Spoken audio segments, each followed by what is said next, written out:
நமக்கு கர்த்தரால் வருகிறதான வரங்கள், பரிசுத்த ஆவியானவர் நமக்கு கொடுக்கிறதான வரம். இரண்டாவதாக, வரத்தை பெற்றாலும் பெறாவிட்டாலும் கிறிஸ்தவர்கள் கனியை பெற்றுக்கொள்ள வேண்டும். ரெண்டு கருத்து இருக்குது. ஒன்று வரங்கள், இன்னொன்று கனி. கனி வேறு, வரங்கள் வேறு. வேதாகமத்தில் பார்த்திங்கன்னா வரங்கள் அப்படின்னு பார்த்திங்கன்னா ஏறக்குறைய ஒரு 29 வரங்கள் இருக்குது. ஆனால் நம்ம வேதத்தில் படிக்கும்போது 9 வரங்கள் இருக்கிறதாக ஒரு இடத்துல மட்டும்தான் இருக்குது. ஆனால் முழு வேதாகமத்திலும் வந்து பார்த்திங்கன்னா 29 வரங்களை கர்த்தர் அங்கே வைத்திருக்கிறார். 29 வரங்கள். அடுத்தபடியாக நாம் பார்க்கும்போது 9 கனிகளை குறித்து நம்ம பார்க்குறோம். அந்த ரெஃபரன்ஸை மட்டும் நம்ம படிச்சிடலாம். கலாத்தியர் புத்தகத்தில் 5வது அதிகாரத்தில் 22வது வசனத்தை நம்ம கவனிக்கும் போது, கலாத்தியர் 5, ஆவியின் கனியோ அன்பு, சந்தோஷம், சமாதானம், நீடிய பொறுமை, தயவு, நற்குணம், விசுவாசம், ஓகே, இச்சையடக்கம். அப்போது இங்கே நீங்கள் கவனித்து பார்த்தோம் அப்படின்னா 9 ஆவிக்குரிய கனிகளை குறித்து இருக்குது. ஆவிக்குரிய கனிகள் வேறு, ஆவிக்குரிய வரங்கள் வேறு. ஓகே, அப்போது ஒருவன் கனி கொடுக்குற மரமாக வளரணும். எக்ஸாம்பிள் பார்த்தீங்கன்னா இங்கே அழகாக படிச்சுக்கு, இது பல முறை நீங்கள் கேட்டு புளிச்சு போன ஒரு சத்தியம். நம்ம நிறைய இடத்துல வந்து இந்த சம்பவத்தை கேட்டிருப்போம். ஆவின் கனி வேணும், கனி இல்லைன்னா அவன் வாழ்வடைய மாட்டான், கனி இல்லைன்னா அவனால் நன்மை நடக்காது, கனி இல்லைன்னா பரலோகத்துக்கு போக மாட்டான் என்றெல்லாம் சொல்லுகிறோம். ஆனால் வேதம் சொல்லுகிறது, ஒரு மரம் என்றால் அந்த மரம் கனியினாலே அறியப்படும். ஒரு மரம் நீங்கள் இருக்கீங்க அப்படின்னா உங்களுக்கு எப்படி அறியப்படும் என்ற வசனம் சொல்லுது, அந்த கனியினாலே உங்களிலிருந்து புறப்பட்டு வரக்கூடிய கனி. என்னென்ன கனி இருக்கிறது? அன்பு என்றதான கனி, சந்தோஷம் என்றதான கனி, சமாதானம், நீடிய பொறுமை, தயவு, நற்குணம், விசுவாசம், சாந்தம், இச்சையடக்கம். இப்படிப்பட்டவைகளுக்கு விரோதமான பிரமாணம் ஒன்றுமில்லையாம். அப்போ ஆவிக்குரிய கனியை நாம் பெற்றுக்கொண்டால் நாம் பிழைத்திருக்கிறோம் என்று அர்த்தம். அப்போ ஆவிக்குரிய கனியை நீங்கள் பெற்றுக்கொள்ள வேண்டும். அப்போ ஆவிக்குரிய கனியை உங்களிலிருந்து புறப்பட வைக்கணும். உங்களிலிருந்து புறப்பட்டால் தான் அது அநேகருக்கு நன்மையாக முடியும். அப்போ அன்பு அப்படின்னா உங்களுக்கு எல்லாருக்கும் தெரியும், எல்லாரும் அன்பாக்கணும். அது எப்படி அன்பாகணும்? ஒருவனுக்கிட்ட நான் அன்பாக இருக்குன்னு சொல்வதனால அது அன்பு அல்ல. அன்பு என்பது அவர்களுக்கு கொடுத்து அன்பு கூறுவது. பேச புரியுதுங்களா? அன்பு என்பது ஒருவனுக்கு கொடுத்து அவனில் அன்பு கூறுவது. அப்போது அன்பு சகலவற்றையும் மூடும் என்று வசனத்தில் வாசிக்கிறோம். இன்றைக்கி இன்றைக்கி இருக்கிற கிறிஸ்தவங்க எல்லாம் பார்த்திங்கன்னா அழகாக ஒரு வசனம் இருக்குது. தன்னை நேசிப்பது போல் பிறனை நேசிக்கணும், தன்னைத்தான் நேசிப்பது போல் என்னென்ன நேசிக்கிறவங்க பிறனை நேசிக்கணும் அப்படிங்கிறோம். ஆனால் அந்த நாட்களில் கிறிஸ்தவ ஊழியர்கள், மிஷினரிகள் என்ன செஞ்சாங்கன்னா, அவங்க அன்பை செலுத்த வேண்டி அவர்களுக்கு உண்டான எல்லாவற்றையும் விற்று அதை மக்களுக்கு கொடுத்து அது நிமித்தம் அன்பை செலுத்தினார்கள். இப்போது கடற்கரை ஓரத்தில் பார்த்திங்கன்னா நிறைய மக்கள் ரட்சிக்கப்பட்டிருப்பாங்க. கவனித்து பார்த்துருப்பீங்க. தமிழ்நாட்டில் 15 மாவட்டம் இருக்குது. கன்னியாகுமரியிலிருந்து சென்னை வரையும் இருக்கிற எல்லா 15 மாவட்ட கடற்கரை ஓரத்தில். ஆனால் மீனவர்கள் ஃபுல்லாக மேக்ஸிமம் ரட்சிக்கப்பட்டிருக்காங்க. அந்த கடற்கரை ஓரத்தில் நீங்கள் போனீங்க அப்படின்னா நிறைய சர்ச்சஸ் இருக்கும், நீங்கள் பார்த்துருப்பீங்க. ஏன் அப்படின்னு பார்த்தீங்கன்னா, அந்த நாட்களில் வெள்ளைக்காரங்க, வெளிநாட்டுக்காரங்க வரும்போது இந்திய மக்கள் இந்தியாவில் தான் ரொம்ப மக்கள் தொகை இருக்குது என்று சொல்லி நிறைய உணவுப் பொருட்களை அவங்க கப்பலில் கொண்டு வருவாங்க. அதனால மக்கள் என்ன செஞ்சாங்க அப்படின்னா, ஒரு கப்பலோ படவோ வருது அப்படின்னா மக்கள் காத்துட்டு இருந்தாங்க. எதற்காக காத்துட்டு இருந்தாங்கன்னா, வந்தால் அந்த உணவு நமக்கு கிடைக்கும். ஏன்னா இவங்கெல்லாம் பட்டினியாக இருக்கிற காலம் அது. அப்போது என்ன செய்வாங்க, சுவிசேஷம் சொல்லி ரட்சிக்கப்பட்டவர்கள் எல்லாருக்கும் நிறைய உதவிகளை அவர் செய்தார்கள். இப்படிப்பட்ட சூழ்நிலை தான் அந்த கடற்கரை ஓரத்தில் இருக்கிற மக்கள் எல்லாம் நிறைய ரட்சிக்கப்பட்டாங்க. அப்போது நம்ம என்ன தெரியுது அப்படின்னா, அன்பு என்பது நான் கொடுத்து அவனில் அன்பு கூறுவது தான் கிறிஸ்துவம். பிதாவாகிய தேவன் தம்முடைய ஒரே பேரான இயேசு கிறிஸ்துவை நமக்கு கொடுத்து நம்மில் அன்பு கொண்டார். நம்மில் அவர் சொல்வது மாட்டோம், நான் உங்ககிட்ட அன்பாக இருக்குன்னு மட்டும் சொல்ல, அவர் தன் ஜீவனையும் கொடுத்து அவர் நிரூபித்தார். நான் உண்மையில் அன்பாக இருக்கேன் என்பது இதனாலே அறிந்து கொள்வாய் என்று சொன்னார். அப்போ கிறிஸ்துவத்தை பின்பற்றக்கூடிய நாம் அன்பை வெளிப்படுத்தி, அது எப்படி வெளிப்படுத்தணும் என்றால், இல்லாத ஜனங்களுக்கு நாம் போஷிக்கணும், திக்கற்றவர்களுக்கு நம்ம அடைக்கலம் கொடுக்கணும், ஏழைய ஜனங்களுக்கு நாம் என்னென்ன உதவிகள் செய்ய முடியுமோ அந்த உதவிகளை செய்யணும். உங்களுடைய வருமானத்திலிருந்து மாதத்தில் ஒரு 10% ஒதுக்கணும். எதுக்காக?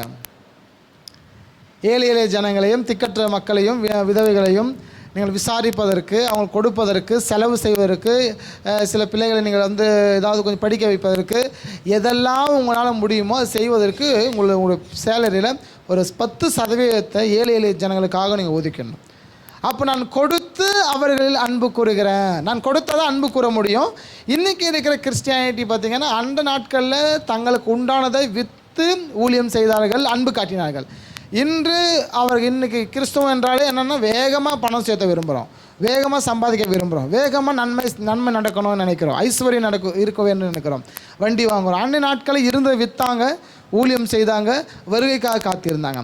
இந்த நாட்களில் மக்கள்கிட்ட இதெல்லாம் ஏமாற்றி வாங்கிடுறோம். இல்லைன்னா நம்ம சம்பாதிச்சு சேர்த்த பார்க்குறோம். சேர்த்துறதுனால நன்மைகள் ஒன்றும் இல்லை. ரெண்டாவது சந்தோஷம் அப்படின்னா உங்களுக்கு எல்லாருக்கும் நல்லா தெரிஞ்சிருக்க ஒரு விஷயம்.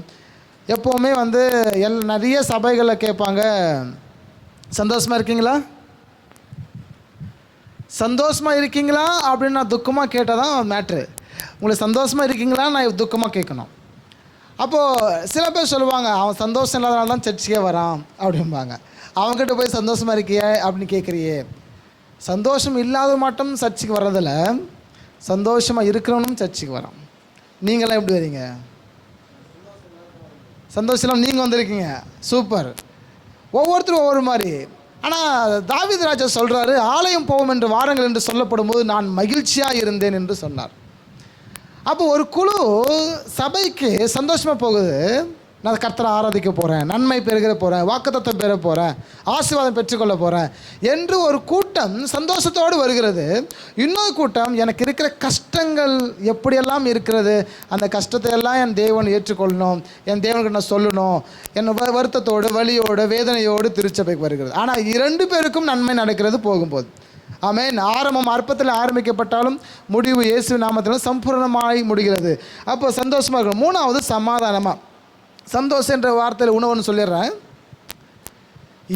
இயன்ற மட்டும் நீங்கள் சந்தோஷமாக இருக்கிறது போலவே உங்கள் முகபாவனை வைத்துக்கொள்வது இன்னும் நல்லது. ஏன்னா நம்ம கவலைப்பட பிசாசான என்ன செய்வேன்னா நம்மளை கீழே தலை தான் பார்ப்பான். உங்கள் கவலைகளினாலே இன்னும் மூழ்க வேண்டும் என்று அவன் விருப்பம், இன்னும் நீங்கள் கஷ்டப்பட வேண்டிய விருப்பம். அதனால தான் ஆண்டவர் சொல்லும் போதெல்லாம் சொல்வது, கவலைப்படாதிருங்க, துக்கமுகலாய் நீங்கள் இராதபடிக்கு நீங்கள் கவனமாக இருக்கணும்.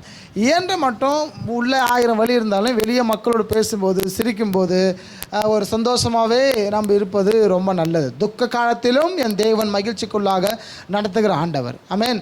அப்போது நம்ம அந்த ஒரு காரியத்தையும் உங்களுக்குள்ளே கொண்டு வந்தோம். சந்தோஷமாக இருக்க நீங்கள் முயற்சி பண்ணுங்கள்.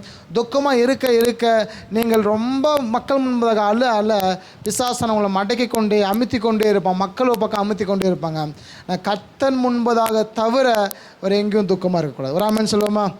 ஏனென்றால் தீர்க்கதரிசிகள் அவர் முன்பதாக அழுதார்கள், தீர்க்கதரிசிகள் அவர் முன்பதாக துக்கமுகமாக இருந்தார்கள். ஆண்டவர் கேட்குற ஒரு தீர்க்கதரிசியை பார்த்து, ஏன் உன் முகம் துக்கமுகமாய் வாடுகிறது? அப்போ அவர் சொல்கிறார், ஆண்டவரே நான் எப்படி இருந்தால் உனக்கு என்ன அப்படிங்கிறாரு. அப்போ தொடர்ச்சியாக 2 பேரும் பேசுகிறாங்க. இவருடைய கேள்விக்கான பதிலை ஆண்டவர் ஃபைனலாக கொடுக்குறார்.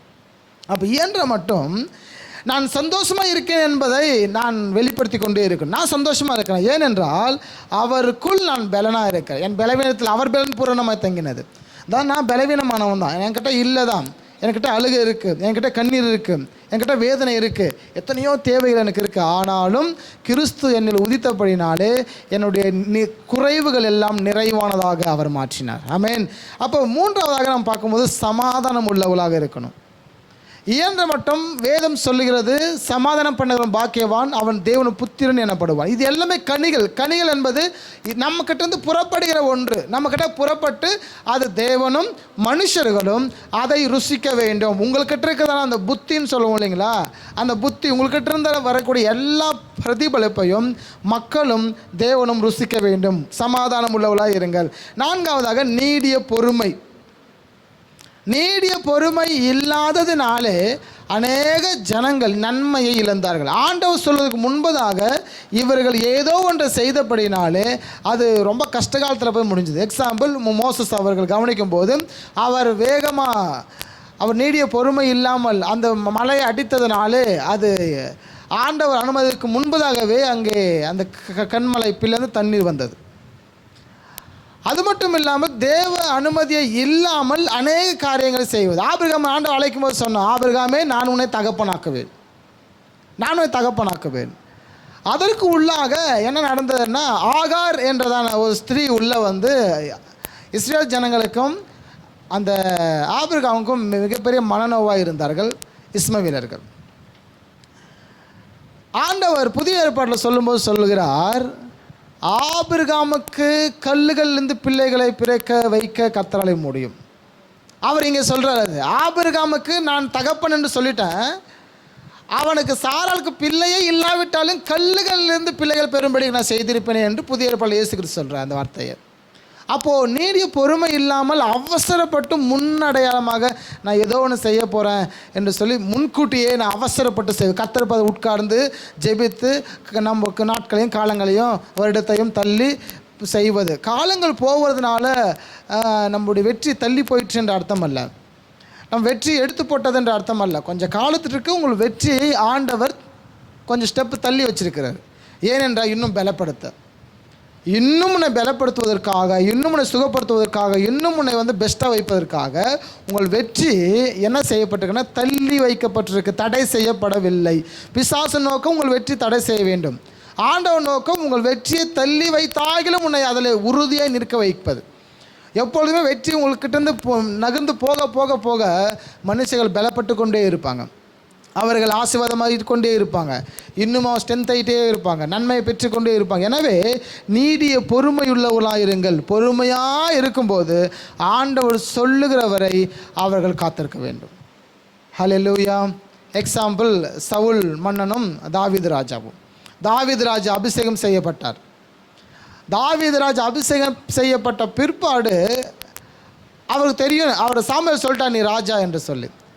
அவங்க வீட்டாருக்கு எல்லாம் தெரியும் அபிஷேகம் பண்ணப்பட்டாயிற்றுன்னு சொல்லி. சவுல் முதலாக அபிஷேகம் செய்யும்போது, ஆண்டவர் அபிஷேகம் செய்யும்போது, சவுல் ராஜாவாக வரும்போது சவுல் தீர்க்கதரிசிகளுக்கு நிறைய நன்மை செய்தார், நிறைய உதவி செஞ்சார், நன்மை செஞ்சார். தீர்க்கதரிசிகளோடு ரொம்ப நேரம் செலவு செய்தார், ஆசாரியோடு ரொம்ப நேரம் செலவு செய்தார். இப்படி சவுல் ராஜா நல்ல ஒரு பெஸ்ட்டாக தான் ஆரம்பத்தில் இருந்தார். கடைசி என்ன நடந்தது, அவனை பிசாசு பிடிச்சிக்கிச்சு. அந்த பிசாசு ஓட்டுறதுக்கு தாவீது ராஜா தான் என்ன செய்கிறாரு, அந்த கிட்டார் கொண்டு வர்றாரு, கொண்டு வந்து வாசிக்கிறாரு. இப்போது தாவீது நினச்சிருப்போம்னா அவர் ராஜா, அவர் தன்னை பெருமையாக பேசியிருக்க முடியும். அவங்க அண்ணங்க சொல்கிறாங்க, டே வந்த சாப்பாடு கொடுத்துட்டு மரியாதையாக போயிடு, இது யுத்தம் நடக்க போகுது இஸ்ரேல் மக்களுக்கும் பெலிஸ்தியருக்கும். ஆனால் அவன் சொல்கிறான், இல்லை நான் வேடிக்கை பார்த்துட்டு போகிறேன். நீங்கள் என்ன பண்ணுற, 5 அண்ணன்களும் அந்த இதில் இருக்காங்க, ஆர்மியில் இருக்காங்க, யுத்தம் பண்ண போகிறாங்க. இவனுக்கு ஆசை, நான் வந்து என்ன செய்ய போகிறேன், நான் நின்று பார்க்க போகிறேன். எதுக்காக இவனுடைய ஆசைன்னா, என் தேவன் வெற்றி அடைய போகிறாரு, என் தேவன் தான் வெற்றி அடைய போகிறாரு, பெலிஸ்தியர் தோக்க போகிறாங்க, விருத்த சேதனம் இல்லாமல் தோக்க போகிறாங்கன்னு சொல்லி இவனுடைய ஆசையெல்லாம் என் தேவன் அவருக்கு முன்பதாக வெற்றியாளராக இருப்பார் என்று சொல்லி அதை பார்ப்பதற்கு ஆசையாக நிற்கிறான். கடைசி வரையும் இவர்கள் வந்து பயந்து நிற்கிறாங்க. கடைசி இவரே என்ன செய்கிறேன்னா, காலத்தில் இவரே போய் கேட்குறாரு, நான் போட்டுமா, நான் போய் நான் என் தேவன் வெற்றியாளர் என்பதை நான் நிரூபிக்கிறேன், ஏன்னா எனக்கு தெரியும் என் மேல் அபிஷேகம் இருக்குன்னு சொல்லி. அப்போ நீடிய காலமாக காத்திருப்பது. இன்றைக்கி ஆண்டவர் இன்றைக்கி வந்து நைட்டு உங்களோட பேசுகிறாரு. என்ன பேசுகிறாருன்னா, இந்த தமிழ்நாட்டிலுக்கே நான் அதிபதியாக வைப்பேன், நீ தான் சீஃப் மினிஸ்டர்னு பேசுகிறாரு. உங்கள்கிட்ட நைட்டு வந்து ஆண்டவர் பேசுகிறாரு. ஆண்டவர் சொன்னால் நடக்குமா நடக்காதுங்களா? கட்டாயம் நடக்கும், மாற்று கருத்து இல்லை. ஆண்டவர் நைட் சொல்கிறாரு, நீ தான் முதலமைச்சர், ஸ்டாலின் சார் இறக்கிட்டு உங்களை முதலமைச்சர் நான் வைக்க போகிறேன். அப்போ நாளைக்கே நான் என்ன செய்வேன், ஒரு ஃபோன் எடுத்து ஃபோனில் ஆன் பண்ணிவிட்டு வீடியோ அதுக்கு முன்னாடி நின்றுட்டு என்னை ஆண்டவ அபிஷேகம் பண்ணிட்டுதும் என்னக்கிட்ட பேசினதையும் நான் அலோன்ஸ் பண்ணிவிடுவேன். பண்ண மாட்டேன்னா இது மனுஷோட புத்தி. ஆனால் கர்த்தர் பாதத்தில் உட்கார்க்கணும், வெயிட் பண்ணணும். காலத்தையும் சமயத்தையும் யார் வாய்க்க செய்வது? ஆண்டவர், அவர் தான் வாய்க்க செய்யணும். காலத்தையும் சமயத்தையும் அவர் வாய்க்க செய்து அவர் தான் வகையறுத்து நம் கையிலே கொடுக்க முடியும். கொடுக்கும்போது அதிலே நம் சுதந்திரமாக வாழ முடியும். காலத்தை அவர் தான், தேவன் தான் நமக்கு கொடுக்க வேண்டும். ஏன்னு மட்டுமாக உங்கள் வாழ்க்கையில் நீடிய பொறுமையுள்ளவர்களாக இருங்கள்.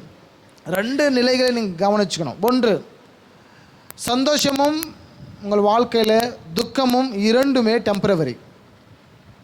துக்கமும் உங்கள் வாழ்க்கையில் வந்து டெம்பரவரி, கொஞ்ச நாட்கள் தான் இருக்கும். சந்தோஷமும் கொஞ்ச நாட்கள் தான் இருக்கும். துக்க நாட்களை பார்க்கலாம் சந்தோஷத்தின் நாட்கள் இன்னும் குறுகிய காலங்கள், ரொம்ப குறைவான காலங்கள்.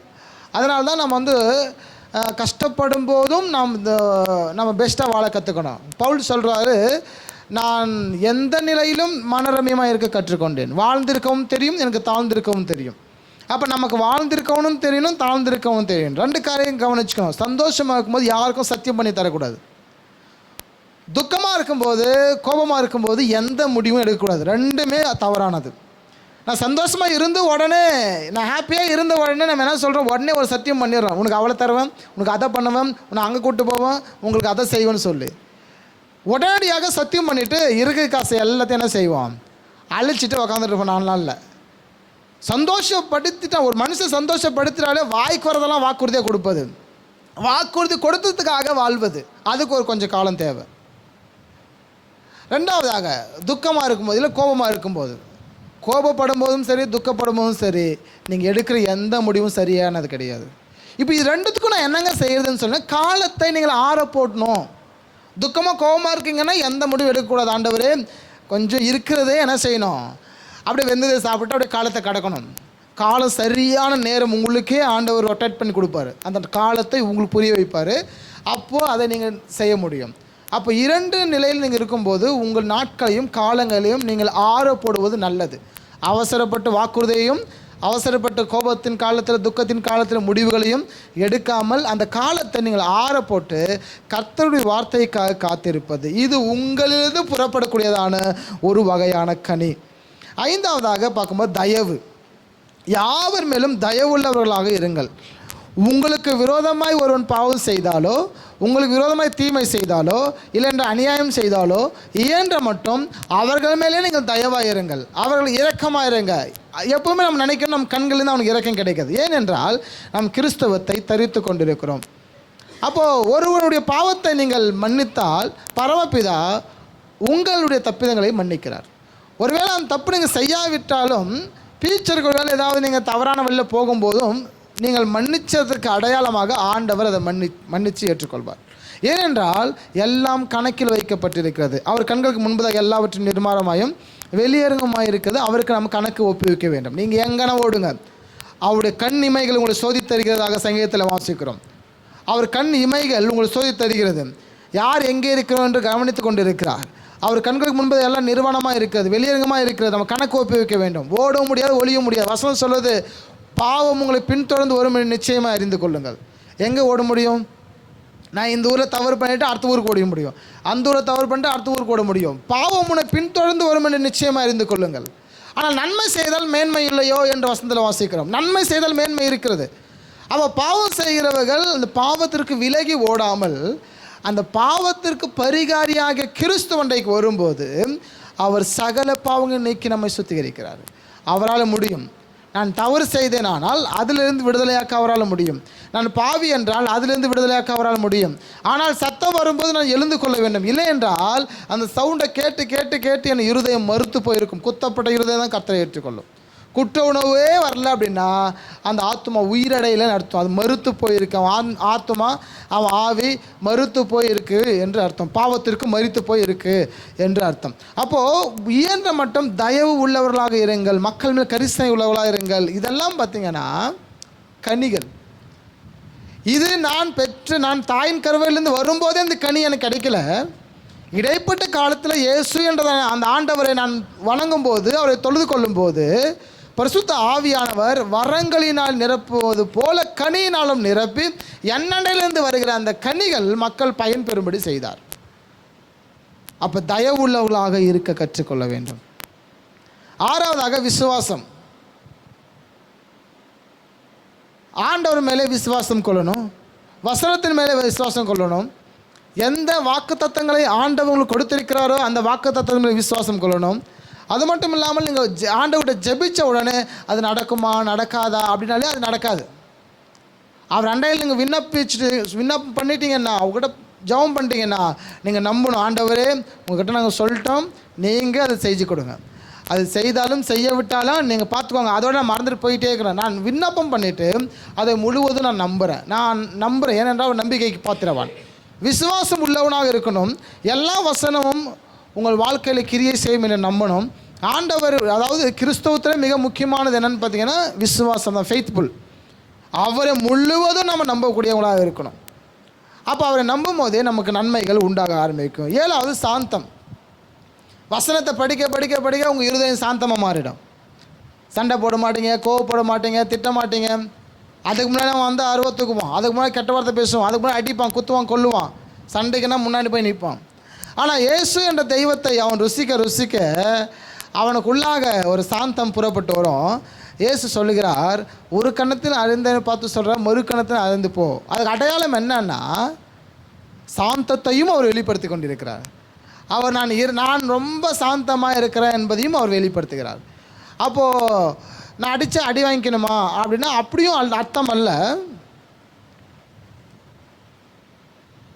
என்னுடைய சாந்தம் அவனை ஆசீர்வதிக்கும், என்னுடைய விட்டு கொடுத்தல் அவனை மன்னிக்கும்.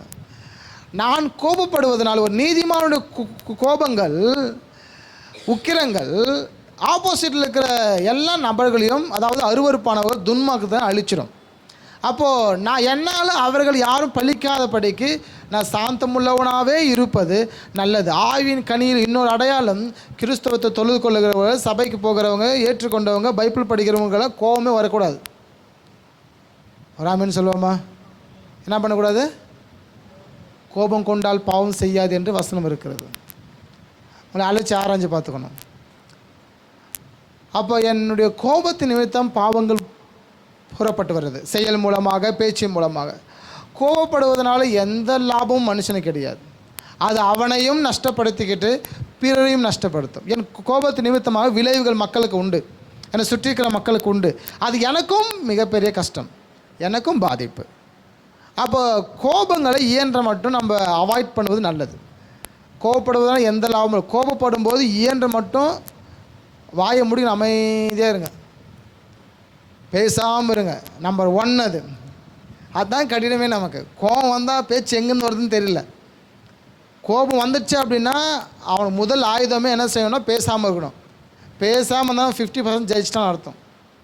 உள்ளே பேசிக்கோ, மனசுக்குள்ளே 1000 விஷயம் பேசிக்கோங்க, அமைதியே இருங்க. இல்லை அந்த இடத்துல எனக்கு கோபம் தாங்க முடியலன்னா கொஞ்சம் தள்ளி போயிருங்க, வெளியே போயிருங்க.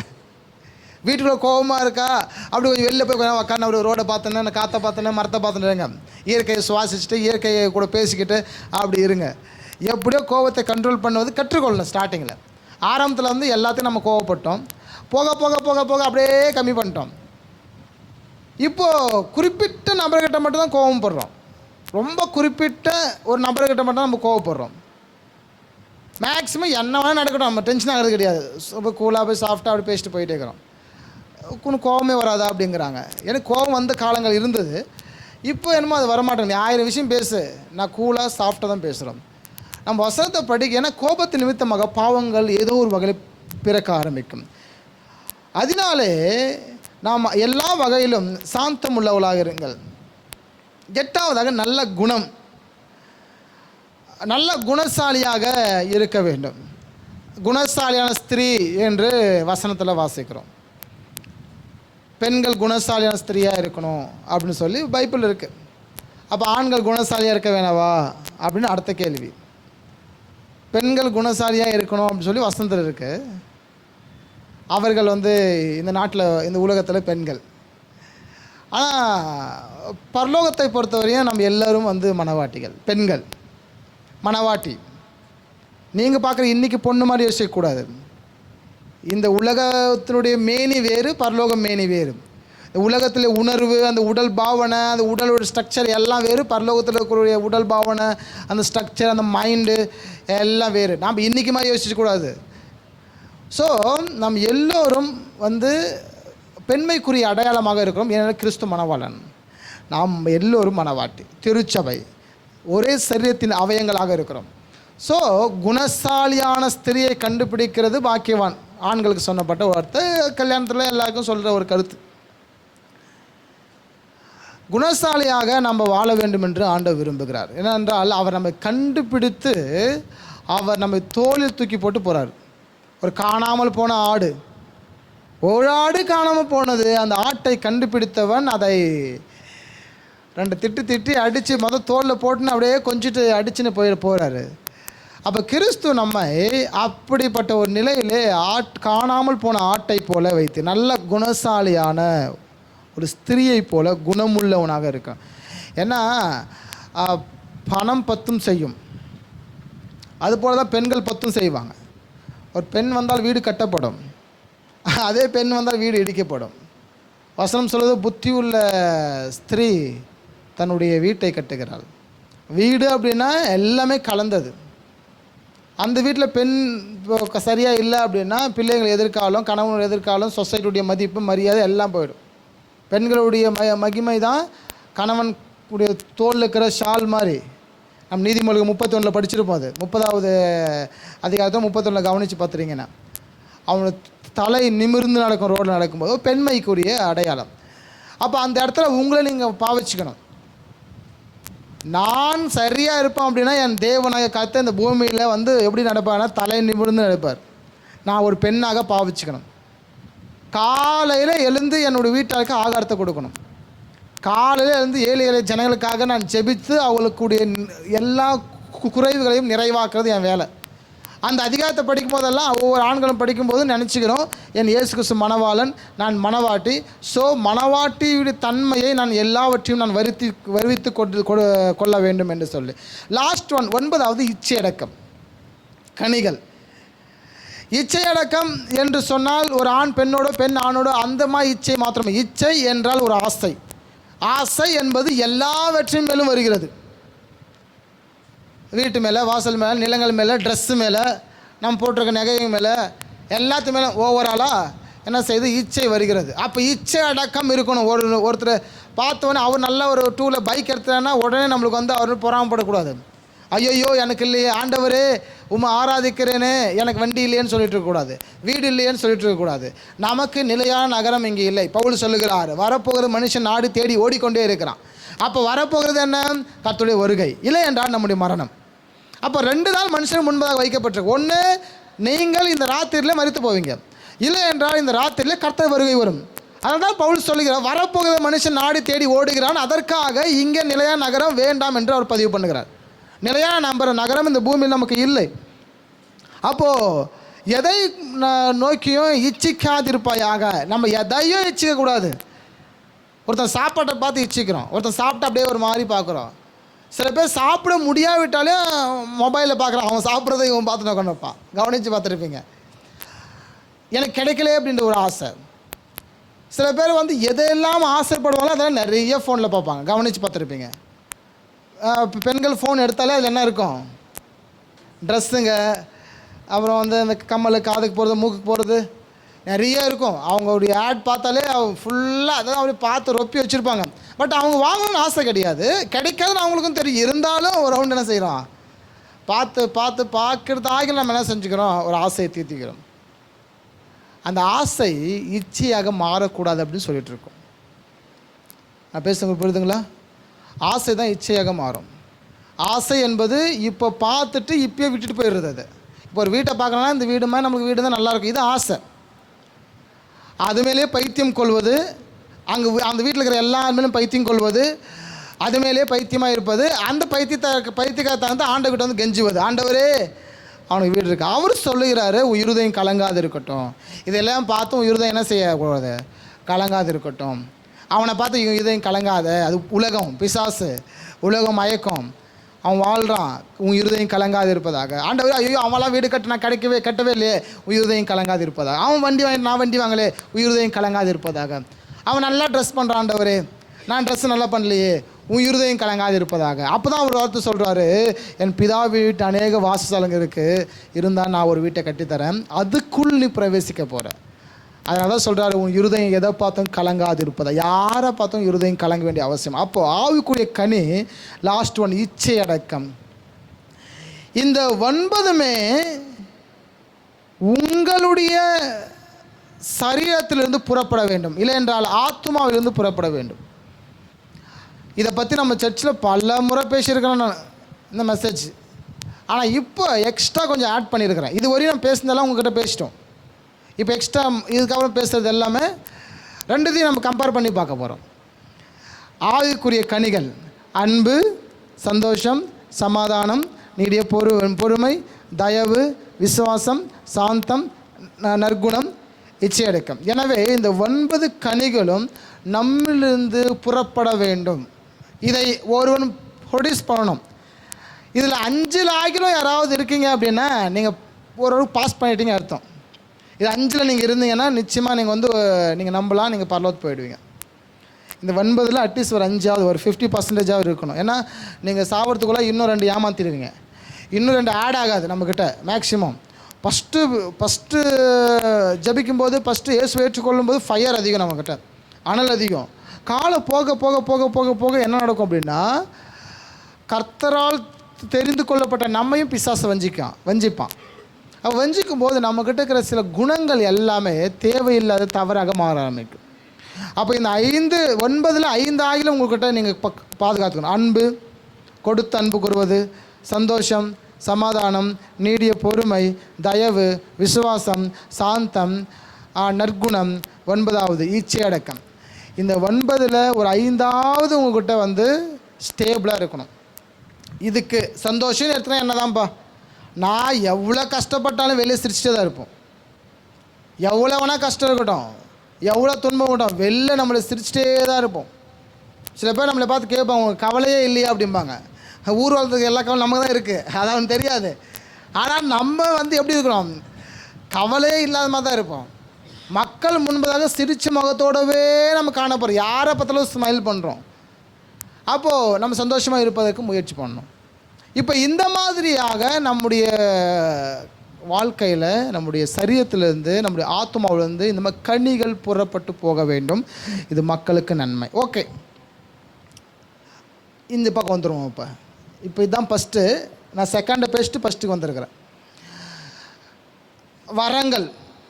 அடுத்த ஒரு ஹெட்டிங் இருக்குது, வரங்கள். இப்போ கனியை பற்றி நம்ம படிச்சிட்டோம், வரங்களை பற்றி நம்ம படிக்க போகிறோம்.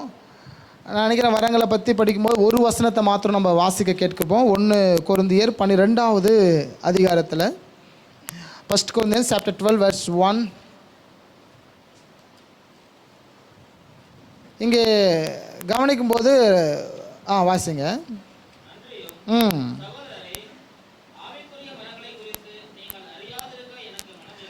போதும். இங்கே அழகாக வசனம் சொல்லப்பட்டிருக்கு, ஆவிக்குரிய வரங்களை குறித்து நீங்கள் அறியாதிருக்க எனக்கு மனதில்லை. அப்போது அவர் என்ன சொல்கிறாரு அப்படின்னு பார்த்தீங்கன்னா, வரங்களை நாம் பெற்றுக்கொள்ள வேண்டும் என்று பேசுகிறார். வரத்தை உடையவனாக திருச்சபை இருக்க வேண்டும் என்று பேசுகிறார். வரம் இல்லாதவர்கள் யாரோ அவர்களால் ஊழியம் செய்ய முடியாது. அது உங்களுக்கு தெரியும். வரம் தேவை, கட்டாயமாக மனுஷனுக்கு வரம் தேவை. அந்த வரத்தை நாம் பயன்படுத்த போகிறோம். ஓகே, இந்த வரங்கள் எல்லாமே எதற்காக கர்த்தர் நமக்கு கொடுக்குறான்னு பார்த்தீங்கன்னா 3 காரியத்துக்காக தரார். அதே சமயத்தில் இது பரிசுத்த ஆவியானவரால் இலவசமாய் கொடுக்கப்படுகிற ஒன்று. இது யாருமே பணம் கொடுத்து வாங்க வேண்டிய அவசியம் இல்லை. வரம் என்பது இலவசமாக ஆண்டவர் உங்களுக்கு கொடுக்கிறதான ஒன்று. வரம் இலவசமாக கிடைக்குது. பணம் கொடுத்து, ரொம்ப செலவு செய்து, ரொம்ப காணிக்கை கொடுத்து, தஸ்பாவம் கொடுத்து, நிறைய அந்த பைபிள் காலேஜ் பீஸ் கட்டி வரத்தை பெற வேண்டிய அவசியம் இல்லை. வரம் என்பது உங்களுக்கு ஆண்டவர் கொடுக்கிற ஒன்று. ஹல்லேலூயா. என்ன வரம் இருக்குது உங்களுக்கு ஆண்டவர் கொடுத்துருக்காரு? ஒவ்வொருத்துக்கும் ஒரு வரம் இருக்குது. ஆமாங்களா? வரம் இருக்கா இல்லைங்களா? இப்போ நான் வசந்தை விளக்குறேன் அப்படின்னா அந்த வரம் எனக்கு இருக்குது. இப்போ சூரிய தம்பி தான் சர்ச்செல்லாம் க்ளீன் பண்ணி பாய் போடுறாரு இப்போல்லாம் ரெகுலராக. அவர் வந்தால் எனக்கு கொஞ்சம் ஒர்க் கம்மியாக இருக்குது, எனக்கும் அவர் சாருக்கும். முன்னெல்லாம் பார்த்தீங்கன்னா நாங்கள் நைட்டு 10-11 மணிக்கு வேலையிலேருந்து வந்தாலையும் இதெல்லாம் ஒர்க் பண்ணோம். இல்லை காலையில் 5 மணிக்கெல்லாம் எழுந்து வேகமாக பெருக்கிட்டு பாய் போட்டு நீங்கள் வர்றதுக்குள்ள இதெல்லாம் அரேஞ்ச் பண்ணணும். இப்போ அந்த வேலை எங்களுக்கு இல்லை. அந்த வேலை அவருக்கு பொறுப்பெடுத்துக்கிட்டார். பட் நாங்கள் சொல்லலை, இருந்தாலும் அவரே வேலை பார்க்குறாரு. அவங்க மம்மி பிடிச்சி அடி அடிச்சு தொடிச்சு அவரை சபையில் உட்கார வச்சுட்டாங்க. சபையிலே இருக்கிறார் அவர். இப்போது இது ஒரு வரம். வரம் பெற்றவன் அல்லாமல் இது வேறு செய்ய முடியாது. சபையில் நான் ஒழுங்காக இருக்கிறேன், வரம். ஒழுக்கம் இல்லாமல் சபைக்குள்ளே வர முடியாது. அப்போ வரம் என்பது உங்களை சில நேரத்தில் உருவாக்கும். வரம் என்பது பிறருக்கு நன்மையாக மாறும். ஓகே, வரத்தை ஆண்டவர் எதற்கு தருகிறார்? 3 நிலைக்காக கொடுக்குறாரு. வரத்தை கொடுப்பது 3 விஷயத்துக்காக. ஒன்று, உங்களுக்கு வரம் இருக்கிறது, கர்த்தர் நாமம் மகிமைப்படும். வரம் உங்களுக்கு இருப்பதனால் என்ன லாபம்? கர்த்தருக்கு மகிமைப்படும். 2வதாக, வரம் உங்களுக்கு இருக்கிறதான மக்களுக்கு நன்மை உண்டாகும். உங்களுக்கு வரம் இருக்கிறதுனால மக்களுக்கு நன்மை நடக்கும். இப்போது இவர் இங்கே நல்லா க்ளீன் பண்ணி பெருக்கி பாயெல்லாம் போட்டதுனால தான், சாறு போட்டதுனால நம்ம வந்த உடனே உட்கார்ந்துடும். நம்மளுக்கு என்ன உண்டு? நன்மை உண்டு, மக்களுக்கு நன்மை இருக்குது. நான் இந்த வசனத்தை எல்லாம் உங்களுக்கு பல மணி நேரம் உட்கார்ந்து கர்த்தர் சமூகத்தில் உட்காந்து படித்து அதை ஒர்க் பண்ணி மெடிடேட் பண்ணி உங்கள்கிட்ட கொண்டு வரதுனால இது ஒரு வரம். இதனால நீங்கள் நன்மை பெறுவீங்க, மக்களுக்கு நன்மை. 2வதாக, 3வதாக, கிறிஸ்துவின் சபை வளர்ந்து கொண்டே இருக்கும். 3வதாக, வரம் என்பது சபை வளர்ச்சிக்கு அடையாளம். ஏனென்றால் கடைசி கட்ட காலத்தில் கர்த்தருடைய திட்டத்தில் இருப்பது திருச்சபை மாத்திரம்தான். கர்த்தருடைய திட்டத்தில் இருப்பது திருச்சபை மாத்திரம்தான், வேறு எதுவுமே கிடையாது. சபை காலத்துக்கு முன்பதாக வரை ஆண்டவர் திட்டம் என்ன? ஆபிரகாமுடைய சந்ததி பூமியில் நிலைநிறுத்த வேண்டும். அதற்கு எடுத்துக்கொண்ட நாட்கள் ஏறக்குறைய 2000 ஆண்டுகளுக்கு மேலே எடுத்துக்கொண்ட ஆபிரகாம் அவர் அப்படியே வந்தார். மோசே அவங்க போய் எகிப்தில் மாட்டிக்கினாங்க, அவங்கள விடுதலை கொண்டு வரணும். இஸ்ரேல் மக்கள் தொடர்ச்சியாக தாங்களே கெடுத்துக்கொண்டே இருந்தார்கள், சோரம் போய் கொண்டே இருந்தார்கள். கவனிக்கும் போது அவர் தொடர்ச்சியாக சோரம் போயிட்டே இருந்தாங்க. வேகமாக கெட்டுக்கொண்டாங்க, வேகமாக விக்கிரத்தை வணங்க ஆரம்பித்தாங்க, வேகமாக அவங்க பாவத்தை செய்து கொண்டே இருந்தாங்க. இப்போது தேவ சந்ததியாக இந்த பூமியில் நிலைநிறுத்த வேண்டும் என்று ஆண்ட விருப்பம். ஆனால் இயேசு கிறிஸ்து இந்த பூமிக்கு வரும்போது சபையாக மக்கள் கூடி ஆராதிக்க வேண்டும், மக்கள் கழுவப்பட வேண்டும், மக்கள் சுத்திகரிக்கப்பட வேண்டும். எந்த நபரும் உள்ளே சென்டர் இருக்கக்கூடாது. மனுஷனுக்கும் தேவனுக்கும் இடையிலே அந்த நாட்களில் ஆசாரியன் இருந்தார். அந்த ஆசாரியன் மக்களுக்காக பலி செலுத்த வேண்டும். அப்போ ஆசாரியனும் அந்த பலியும் ஆலயமும் சென்ட்ரல் இருந்தது. ஒரு மனுஷன் பலி கிட்ட போனோம், ஆண்டவர் அங்கே வருவார், பலி செலுத்தும் போது பலி நுகரும் போது கர்த்தவனை ஆசீர்வதிப்பார். இல்லை மனுஷன் அங்கே அந்த ஆசீர்வாத கூடத்துட்டு போனோம், அங்கே அவர் ஆண்டவர் இருப்பார், அங்கே பலி செலுத்தப்படும், அப்போ ஆண்டவர் ஆசீர்வாதத்தை பெற்றுக்கொள்வாங்க. இல்லை மனுஷன் ஆசாரியங்கிட்ட போனோம், ஆசாரியன் பலி செலுத்துவோம், அப்போ ஆண்டவர்கிட்ட நன்மை பெற்றுக்கொள்வோம். அதை ஆண்டவர் மாற்றினார். இடையில் இருக்கிறதான அந்த சுவரை தகர்த்து நேரடியாக ஆண்டவரே உங்களோடு கூட பேசும்படி கிருபை செய்தார் புதிய ஏற்பாட்டில். இப்போது சபையின் காலம். சபையாகிய நாம் ஒருங்கிணைந்து சபையாக வாழ வேண்டும் என்று தான் கர்த்தருடைய விருப்பம். அதற்காக ஆண்டவர் என்ன செய்தார்னா வரங்களினால நிரப்பினார். பரிசுத்த ஆவியாக வரும்போது அவர் வல்லமையினாலும் வரத்தினாலும் நிரப்பினார். அதை தான் இந்த 1 கொரிந்தியர் 12ஆம் அதிகாரத்தில் பவுல் சொல்கிறாரு, சகோதரரே, ஆவிக்குரிய வரங்களை குறித்து நீங்கள் அறியாதிருக்க எனக்கு மனதில்லை. அப்போ உங்களை பார்த்து இன்றைக்கி ஆண்டவர் சொல்கிறாரு, ஆவிக்குரிய வரங்களை கொடுக்க வேண்டிய அவர் உங்களை பார்த்து சொல்கிறாரு, வரத்தை குறித்து நீங்கள் அறியாதிருக்க எனக்கு மனதில்லை.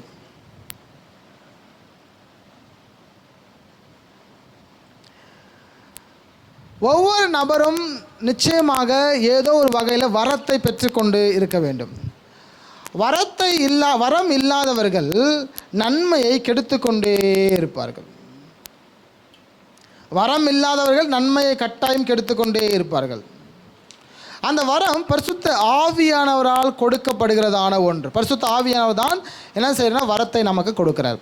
இப்போ கவனிங்க, வரத்தை கொடுப்பதற்கு ஆண்டவர் முக்கிய நோக்கம் 3 முக்கிய நோக்கம். 1, தேவநாமம் மகிமைப்பட வேண்டும். 2வது, மக்கள் நன்மை பெற வேண்டும். 3வது, சபை வளர்ச்சி அடைய வேண்டும். 3 நோக்கத்தில் தான் வரத்தை கொடுக்கிறார். வரத்தை கொடுப்பது 3 நோக்கம்தான். வரம் என்பது தேவனால் இலவசமாக கொடுக்கப்படுகிற ஒன்று. இல்லை என்றால் பரிசுத்த ஆவியானவரால் அந்த வரம் இலவசமாக கொடுக்கிற ஒன்று. சரி, இந்த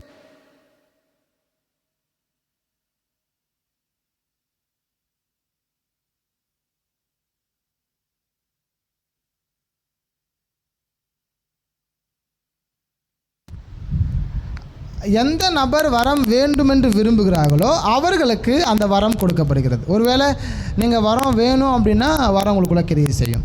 என்னென்ன வரம் நீங்கள் கேட்குறீங்க? எல்லா வரத்தையும் கிரியை செய்யும். வரம் என்பது ஆண்டவர் நேரடியாக உங்களுக்கு தருகிற இலவசமான ஒன்று. வரம் என்பது இவர்களுடைய உடல் ரீதியாக எந்த நன்மையும் இவர்களுக்கு கிடைக்காது, இவர்களுக்கு நன்மையே நடக்காது. ஏன் நன்மை நடக்காதுன்னு பார்த்தீங்கன்னா, வரங்கள் நிச்சயமாக ஒரு மனுஷனுக்கு தேவைப்படுது. அப்போ உங்கள் வாழ்க்கையில் வரத்தை ஈஸியாக பெற்றுக்கொள்ளலாம், ரொம்ப ஈஸியாக பெற்றுக்கொள்ளலாம். ஒருத்தன் பிசாசு ஓட்டலாம், ஒருத்தன் பேய் ஓட்டலாம், அசுத்தாவியெல்லாம் ஒருவேளை துரத்தலாம். இது வரம். வரம் பெற்றவர்கள் பரலோகத்துக்கு போக முடியுமா அப்படின்னா போக முடியாது. நான் பேச புரியுதுங்களா? வரம் பெற்றவர்கள் பரலோகத்துக்கு எந்த உதவியும் அது செய்யாது. கனி கொடுக்குறவங்க தான் பரலோகத்துக்கு போக முடியும். வரம் கொடுக்கிறவர்கள் ஆண்டவர் வரும்போது சொல்ல, ஆண்டவரே உம் நாமத்தினால் எல்லாம் செய்தோமே, ஆனால் அவங்ககிட்ட கனி இல்லை. நீங்கள் பிசாசு ஓட்டலாம், பட் உங்ககிட்ட கனி இல்லை அப்படின்னா உங்ககிட்ட இருக்கிற வரம் இந்த பூமியோட மங்கி போக போகுதுன்னு அர்த்தம். நீங்கள் என்ன வேணால் விளக்கம் கொடுக்கலாம். நான் பைபிளை படித்து எவ்வளோ பேச முடியுமோ, எவ்வளோலாம் ரகசியத்தை கொண்டு வர முடியுமோ, இதெல்லாம் வரம். வரம் பெற்று நான் கனி கொடுக்கிற மரமாக இராவிட்டால் வெட்டுண்டு அக்கினியிலே போடப்படும். அப்போ வரத்தை பெற்றிருக்கிற நாம் கட்டாயமாக கனியையும் பெற்றுக்கொள்ள வேண்டும். கனி கொடுக்கிற மரங்கள் தான் ஜெயிக்கும். கனி தான் களஞ்சத்தில் சேர்க்கப்படும், வரம் சேர்க்காது. அப்போ இன்றைக்கி வரத்தை பெற்றுக்கொண்ட உடனே அவர் தான் இன்றைக்கி பெரிய ஊழியக்காரர். வரத்தை பெற்றுக்கொண்ட உடனே அவர் தான் அபிஷேகம் பண்ணப்பட்டவர். வரத்தை பெற்றுக்கொண்ட உடனே அவர் தான் பரலோகத்துக்கு போவார். வரத்தை பெற்றுக்கொண்டால் தான் நன்மை என்று நினைக்கிறது எல்லாமே உங்களை பரலோக ராஜ்யத்துக்கு கட்டாயம் சேர்த்தாது. கனிகள் தான், கனி கொடுக்கிற மரங்கள் தான் பரலோக ராஜ்யத்துக்கு கொண்டு போய் சேர்த்தோம். வரம் 3 முக்கிய நோக்கம். 1, தேவனுக்கு மகிமையாக பூமியில். 2வது, மனுஷனுக்கு நன்மையாக பூமியில். 3வது, சபை வளர்ச்சிக்கு பூமியில். பூமியிலே இந்த 3மே தேவராஜ்யம் கட்டப்படுவதற்கும் அவர்களுக்குள்ளாக வரத்தின் மூலமாக ரட்சிக்கப்படுவதற்கும் அதன் வழியாக அவர்கள் கனி கொடுக்க மரமாய் வளர்வதற்காகத்தான் வரத்தை ஆண்டவர் நியமித்தார். அதனால மக்கள் நன்மை பெற்றார்கள். நன்மை பெற்றுக்கொண்டு போயிட்டே இருக்கிறாங்க. சில நபர்கள் வரத்தை பெற்றுக்கொண்டு அது ரொம்ப கஷ்டப்பட்டு வாங்கிறதாக நினைக்கிறாங்க. கவனிங்க, வரம் எப்பொழுது கிரியை செய்யும்? வரம் எப்பொழுது கிரியை செய்யும்? நீங்கள் யாருக்காக ஜெபிக்கிறீங்களோ, என்ன உங்களுக்கு தேவையோ, அப்பொழுது அந்த வரம் உங்களுக்கிட்டேருந்து புறப்பட ஆரம்பிக்கும். வரம் என்பது எங்கேயோ பெறுவது அல்ல, ஆல்ரெடி எல்லாமே கற்றுக்கொண்டது அல்ல. ஒரு பிசாசு பிடிச்சிருக்கா நீங்கள் ஜெபம் பண்ணுறீங்கன்னா என்ன நடக்கும்? விடுதலை ஆவனா மாட்டானா? நம்பிக்கை இருக்கா? விடுதலை ஆவான், நம்புங்க. ஃபஸ்ட்டு ஒரு பிசாசு ஓட்டுனுக்காக நீங்கள் ஜெபம் பண்ணீங்கன்னா விடுதலை மக்கள் கட்டாயம் அடைவாங்க. வரத்தை தேவனால் இலவசமாக பெற வேண்டும். சீமோன், மந்திரவாதி சீமோன் ரட்சிக்கப்பட்ட பிற்பாடு சீமோன் பேதர்கிட்ட போய் கேட்குறாரு, இதைக்கு பணம் கொடுக்குறேன், இந்த வரத்தை கொடுங்க. அவள் சொல்கிறாரு, உன்னோட எல்லாம் நாசமாக போகக்கூடாது, போ அப்படிங்கிறாரு. உடனடியாக அவன் மன்னிப்பு கேட்குறான். ஐயோ நான் தெரியாமல் கேட்டேன், மன்னிச்சிடுங்க. வரத்தை பெற்றுக்கொள்வதற்கு வழியை கொடுங்க, அபிஷேகம் பெறும் வழியை கொடுங்க. செவ்வா ஜெபம் பண்ணுறேன். கைகளை வைத்து ஜெபம் பண்ணும்போது ஆவியை பெற்றுக்கொண்டு அவன் வரங்கள் எல்லாம் நிரப்பப்பட்டான், அபிஷேகம் பெறப்பட்டான். அப்போ இலவசமாய் தேவைக்கு கிடைப்பது வரம். ஆனால் எல்லாருக்கும் கிடைக்குமானா 100% எல்லாருக்கும் வரம் கிடைக்கும். உங்களுக்கு கிடைக்கும்.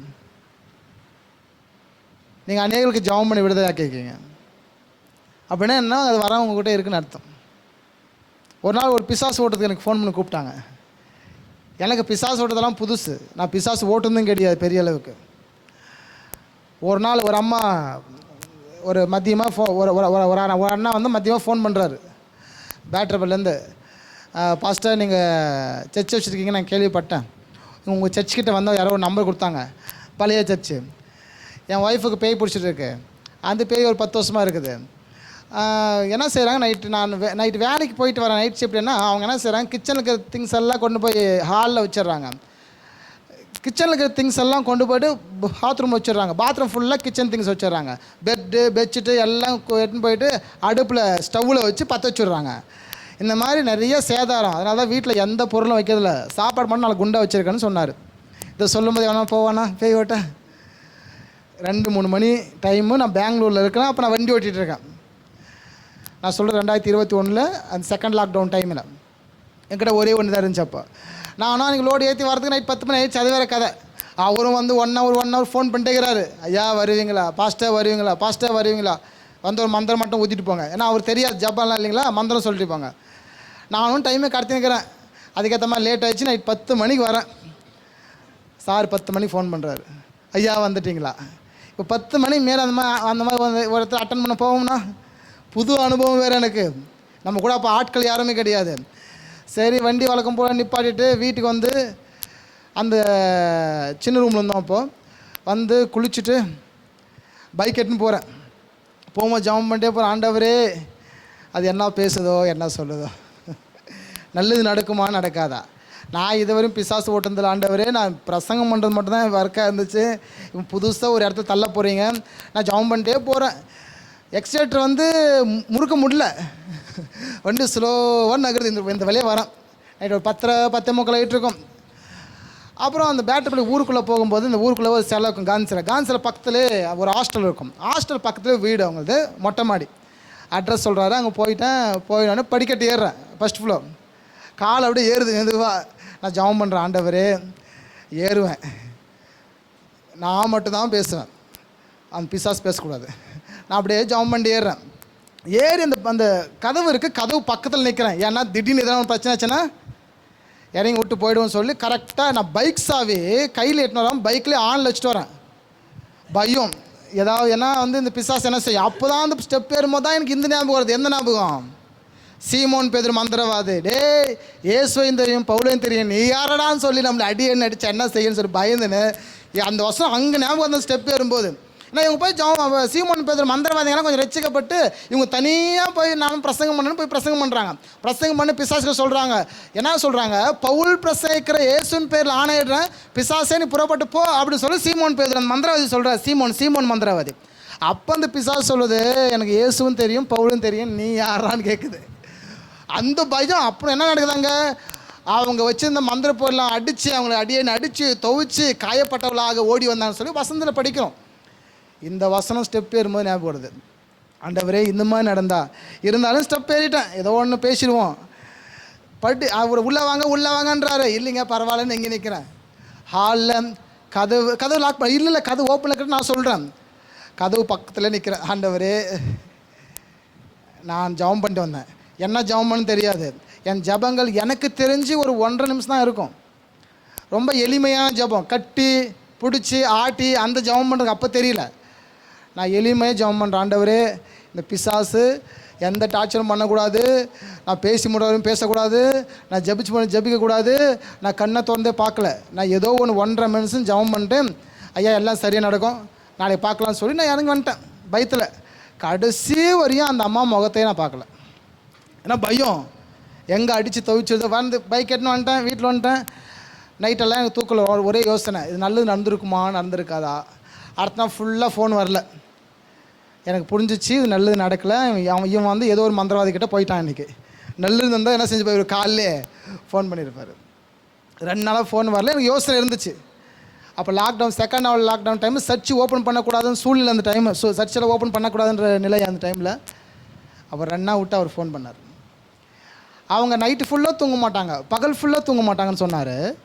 அவர் என்ன விட்டு ஃபோன் பண்ணார், ஃபஸ்ட்டு என் ஒய்ஃபு நீங்கள் ஜவுச்சிட்டு போனால் வந்து எந்த சவுண்டும் போகிறதில்ல, நிம்மதியாக அமைதியாக தூங்குறாங்க, நானும் 2 டேஸ் இங்கே இருக்கிறேன், நீங்கள் வந்து மறுபடியும் ஜெபம் பண்ணிட்டு போங்கன்னாரு.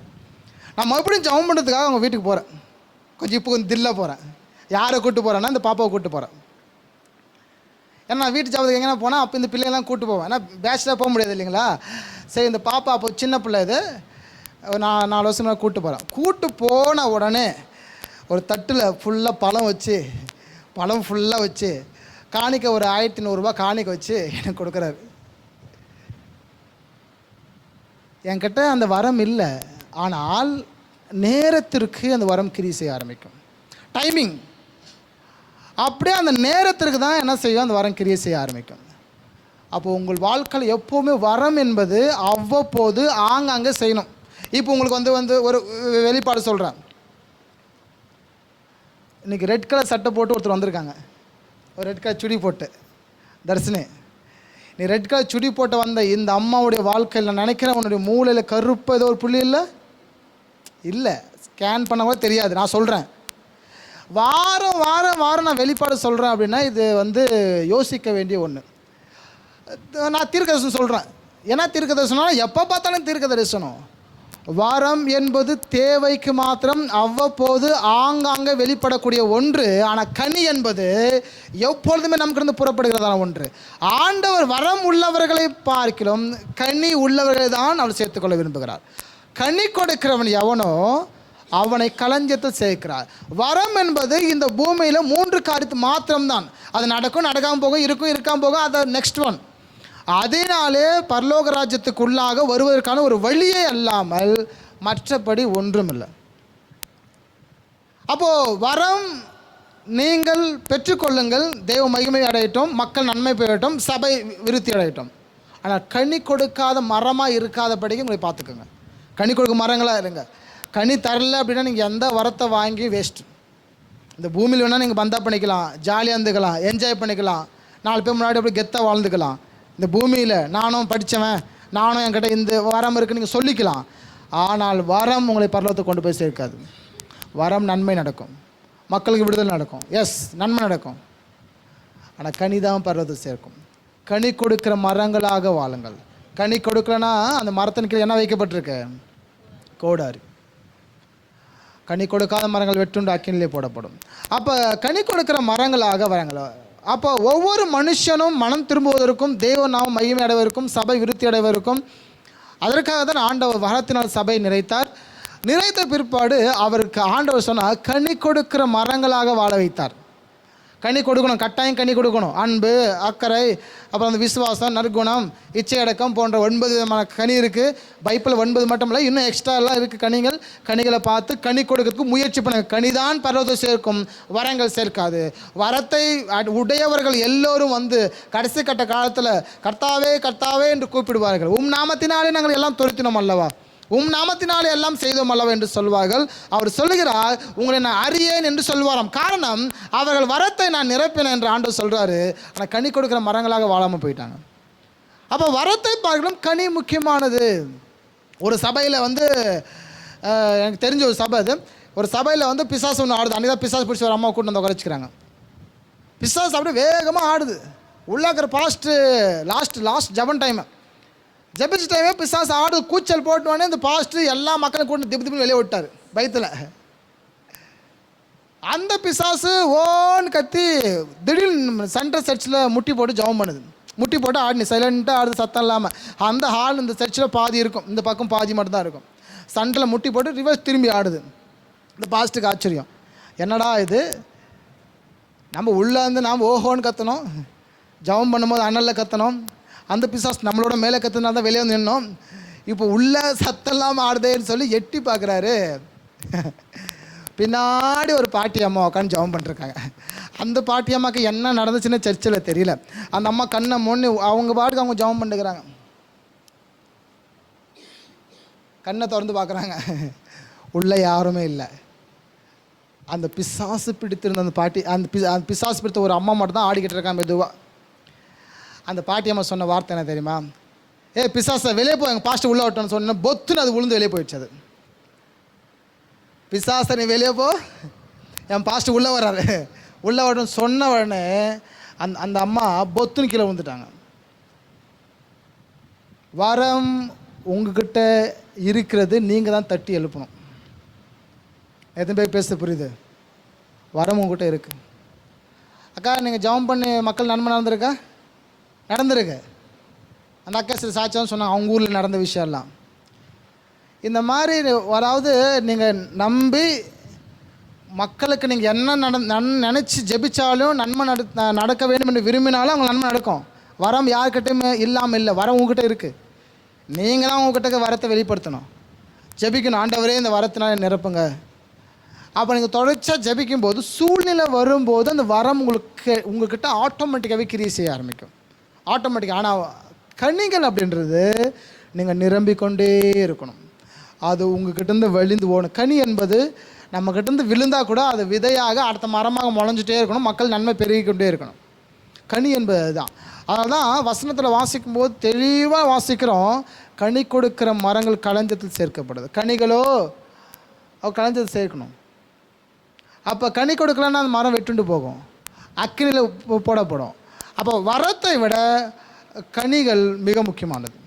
வரத்தை நீங்கள் விரும்புங்க, வரத்தை நீங்கள் நேசியுங்க, வரத்திற்காக ஜெபியுங்க. ஆனால் கனி கொடுக்காமல் இருந்துடாதீங்க. கனி கொடுக்குற மரங்கள் தான் ஜெயிக்கும். கனி கொடுங்க, கனி கொடுக்குங்களாங்க நீங்கள் வரங்க. அந்த ஆவிக்குரிய வரங்களை பற்றி நாம் கற்றுக்கொள்ள வேண்டும். தேவனுடைய கிருபைகளில் ஒன்றாக அது இருக்கிறது. ஆண்டவர் அவரவர்களுக்கு என்ன சித்தத்தை வைத்திருக்கிறாரோ அவரவர்களுக்கு தான் அந்த வரம் கிரியை செய்யும்.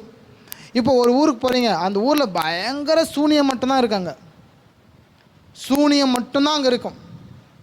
அந்த இடத்துக்கு நீங்கள் போனீங்கன்னா நான் பேசுகிற லாஜிக்கான வார்த்தையெல்லாம் அங்கே பேச முடியாது.